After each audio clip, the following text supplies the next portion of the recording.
High friends, welcome back to my channel. আর এখন আমি রিভিউ করব, ঠিক নতুন বলা যায় না, প্রায় 60 দিন আগে রিলিজ হওয়া একটা বাংলা ছবি প্রত্যাবর্তনের। কেমন লাগলো আমার এই সিনেমা, ডিটেলসে কথা বলবো। রিকোয়েস্ট একটাই, ভিডিওটা শুরু থেকে শেষ পর্যন্ত দেখবেন। কোনো কিছু যদি ভালো লেগে থাকে তাহলে ভিডিওটাকে লাইক, শেয়ার, চ্যানেলটাকে সাবস্ক্রাইব করে নেবেন। এই সিনেমাটা আমি কেন এতদিন পরে দেখলাম, আমি ইনফ্যাক্ট নিজেও জানি না। আমার এক্স্যাক্টলি মনে পড়ছে না যে কেন সিনেমাটা আমার সেই সময় রিলিজের দিন দেখা হয়নি। সচরাচর আমি রিলিজের দিনই সিনেমা দেখি। তবে যাই হোক, এখানে একটা স্পেশাল ইনভিটেশন ছিল এবং কালকে আমি নন্দনে গিয়ে ছবিটা প্রথমবার দেখি। এবং আমি কিন্তু এখানে একদম আমার honest opinion about this film সেটাই কিন্তু আমি বলবো। এমনটা নয় যে কালকে স্পেশাল স্ক্রিনিং এ ডাক পেয়েছিলাম বলে। তো প্রথমেই যেটা বলবো সেটা হচ্ছে যে এই ছবির যে গল্প প্রত্যাবর্তন, নামটা কেন প্রত্যাবর্তন, কারণ এখন এই রাজনৈতিক আবহে প্রত্যাবর্তন নামটা তো খুব ইম্পর্টেন্ট। তো সেই নামটা কেন দেওয়া হলো, তার কারণ হচ্ছে এখানে কলকাতার একজন বিখ্যাত হার্ট সার্জন, যে ক্যারেক্টারটা এখানে প্লে করছেন হচ্ছে শিলাজিৎ দা। এবং সে মূলত তার অ্যানসেস্ট্রাল হোম পুরুলিয়াতে, তার বাবার বাড়ি যেটা আর কি, সেখানে সে ফিরছে বিকজ অফ সার্টেন রিজন। কেন বা কি জন্য সেটা বলবো না। এবং সেখানে ফিরছে এবং ফেরার পরে তার সাথে কি কি ঘটছে পুরুলিয়াতে, এটা নিয়েই কিন্তু এই প্রত্যাবর্তনের গল্প। অপরাজিতা আড্ড রয়েছেন শিলাজিৎদার ওয়াইফ হিসেবে, চাইল্ড আর্টিস্ট রয়েছেন দু একজন, এবং পাশাপাশি খরাজদাকে দেখতে পাওয়া যাচ্ছে, এবং শিলাজিৎদার বাবা মার চরিত্রে রূপা গাঙ্গুলি এবং অঞ্জন দত্ত। এই হচ্ছে মোটামুটি কাস্টিং, এবং একদম নবাগত একজন ডিরেক্টরের কিন্তু কাজ। এইবার ছবিটার কি কি ভালো লেগেছে, তো প্রথম যেটা বলবো, ছবিতে কয়েকটা স্ট্যান্ড আউট পারফরমেন্স দেখতে পারবেন। এক, অবশ্যই শিলাজিৎ মজুমদার অসাধারণ পারফর্ম করেছেন থ্রু আউট দ্য ফিল্ম, অসাধারণ অভিনয় করেছেন। এবং দুই, ছোট ছোট বলা যেতে পারে স্নিপেটসে যদি বলেন, তাহলে বলবো যে এখানে খরচদার পারফরমেন্স ভালো। এখানে অঞ্জন দত্ত বিশেষভাবে একটা সিন রয়েছে পাখি পাহাড়ের সামনে, শিলাজিৎদার সাথে একটা সিন রয়েছে, বিকেলের সিন, অসামান্য অভিনয় করেছেন। তার কান্না দেখলে আপনার বুক ফেটে যাবে। পাশাপাশি রূপা গাঙ্গুলি, সেও কিন্তু খুব ভালো অভিনয় করেছেন। এবং not but last not the least, সেটা হচ্ছে last but not the least, সেটা হচ্ছে যে এখানে অপরাজিতা আড্ড মায়ের চরিত্রে অভিনয় করেছেন, শিলাজিৎদার ওয়াইফের চরিত্রে। তিনিও কিন্তু যথেষ্ট ভালো অভিনয় করেছেন। তো পারফরমেন্স ছবিতে টপ নচ, অসাধারণ লেগেছে আমার এর পারফরমেন্স। 2 নম্বর যেটা বলবো সেটা হচ্ছে যে ছবির ডায়লগ রাইটিং খুব ভালো। ছবিতে যে ডায়লগস গুলো রাখা হয়েছে এবং যে জিনিসপত্রগুলোকে গুরুত্ব দেওয়া হয়েছে, যে জীবনে যে যে অ্যাসপেক্ট গুলোকে গুরুত্ব দেওয়া দরকার, সন্তানের পাশে থাকা, তার খারাপ সময়ে থাকা, এই সমস্ত জিনিসগুলোকে যে ইম্পর্টেন্স দেওয়া হয়েছে, সেই জিনিসটা কিন্তু ছবির অত্যন্ত ভালো একটা দিক। এবং the film comes with lots of messages. সেটা আপনি যদি বুঝতে পারেন এবং সেটা যদি অ্যাকসেপ্ট করেন, definitely it's going to help in your life. তো সেইখানে কিছু ভালো ডায়লগস এসছে, সেই ডায়লগস গুলো অবভিয়াসলি ভালো লাগবে।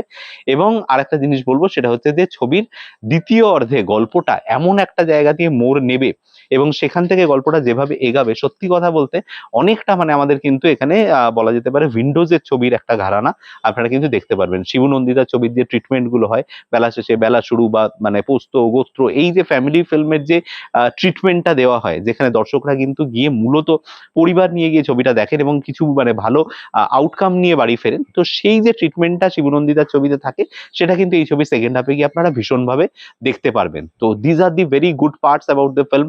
ছবির মিউজিক ভালো, ব্যাকগ্রাউন্ড স্কোর অতটা ভালো আমি বলবো না, তবে ছবির মিউজিক কিন্তু ওভারঅল আমার ভালো লেগেছে। এবং একজন নিউকামার আর্টিস্ট রয়েছে, তার কিছু ডান্স ছোট ছোট স্নিপেট রয়েছে, সেখানে কিন্তু তার ডান্স পারফরমেন্সটা কিন্তু আমার ভালো লেগেছে।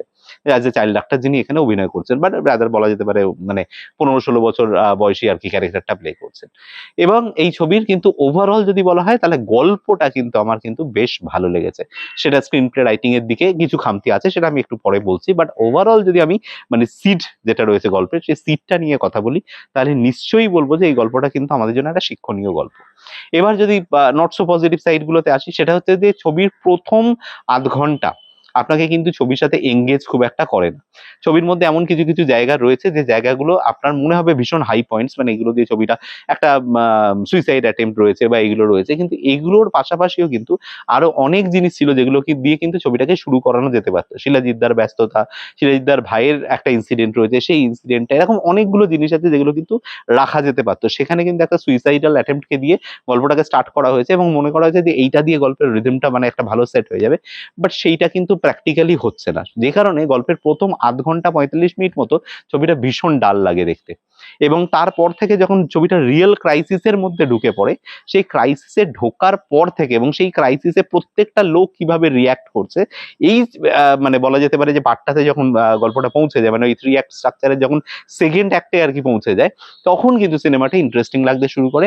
এবং থার্ড অ্যাক্টটা, অর্থাৎ যে সেকেন্ড হাফটা রেজলিউশন, সেটা কিন্তু ছবির অসাধারণ। ছবির সেকেন্ড হাফ ফাটিয়ে কাটিয়ে দিয়েছে, মানে ছবির ফার্স্ট হাফের মানে ফার্স্ট হাফকে দাঁড়িয়ে 10 গোল দিতে পারে এই ছবির সেকেন্ড হাফ, এবং সেকেন্ড হাফের জন্যই কিন্তু এই ছবিটা এতটা ভালো বা এর এত ভালো প্রশংসা করতে হচ্ছে।